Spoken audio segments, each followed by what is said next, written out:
Have you ever wondered what happened to the dragons? For millennia, they were the undisputed rulers of the sky, their shadows stretching across continents, their roars echoing through mountains. They were woven into the fabric of our world, symbols of immense power, wisdom, and terror.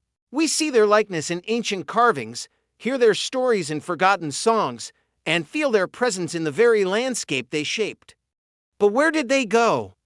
This is the story of their decline, a tale not of a single cataclysmic event, but of a long, slow farewell. Our story begins in an age of primordial wonder. The world was younger then, teeming with magic and raw, untamed energy. Dragons thrived in this environment. They were more than just beasts, they were living manifestations of the Earth's power. Elder dragons, colossal beings whose scales shimmered with the light of distant stars. Held court on the highest peaks, they were the architects of mountains and the carvers of rivers. Their breath could melt rock or freeze fire. They were keepers of ancient knowledge, their minds vast libraries of lore and secrets. The younger drakes and wyverns patrolled the skies, their vibrant colors a dazzling, dangerous spectacle against the clouds. They were a part of the natural order, as integral to the world as the sun and the moon.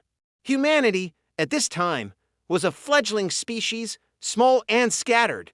We looked upon the dragons with a mixture of awe and fear. To some, they were gods. To others, they were monsters. We offered them tribute, told stories of their greatness, and learned to give their territories a wide berth. There was a balance, a fragile understanding between our two kinds. We lived in their world, under their reign, and for a long time, this balance held. But the world does not stand still. As humanity grew, so did our ambition. We learned to forge metal, to build cities, and to master the arts of war and magic. Our numbers swelled, and our settlements began to encroach upon the ancient territories of the dragons. The vast wildernesses they needed to hunt and thrive began to shrink. The first conflicts were small, isolated incidents, a farmer defending his flock, a village protecting its borders. But these sparks soon ignited a wider flame, the rise of human kingdoms marked a turning point. Kings and warlords saw dragons not as gods, but as challenges to be conquered, their scales valuable for armor, their hoards a source of immense wealth. The age of the dragon slayer began. Heroes, armed with enchanted blades and unwavering courage, rose to fame. Their stories were sung in every tavern, their deeds immortalized in epic poems. Each dragon that fell was a victory for humanity, a step towards our dominion over the world. But for the dragons, it was a devastating loss. They were not an endless resource. They reproduced slowly, and each life lost was a blow to their ancient lineage. Simultaneously, a more subtle, yet far more profound change was taking place. The very magic of the world was beginning to fade. As human civilization spread, with its iron and its order, the wild, chaotic energies that dragons relied upon started to recede. It was like the air growing thin for a creature of the mountains. Their fires burned a little less brightly, their scales lost some of their luster, and their ancient minds found it harder to touch the fading magic of the earth. The world was changing, becoming a place that was no longer theirs. The Great Dragon War was not a single, declared conflict, but a centuries-long struggle for survival. Dragons, once solitary and territorial, were forced to band together. The skies became a battlefield. Entire cities were turned to ash by dragon fire, and in return, legions of knights and mages marched against them. Great siege weapons were developed, capable of piercing a dragon's tough hide. Powerful spells were woven to ground them and bind them. The losses on both sides were staggering. It was an age of fire and blood that scarred the world forever. In the end, the dragons could not win. They were fighting not just against humanity, but against the changing world itself.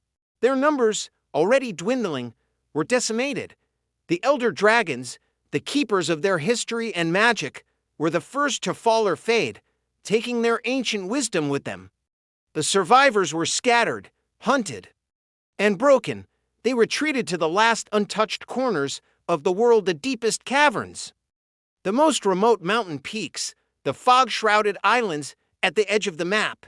They became creatures of myth even while they still drew breath. The last recorded sighting of a true dragon was centuries ago. A lone, ancient creature, its scales the color of dusk, seen flying westward over the sea, disappearing into the setting sun.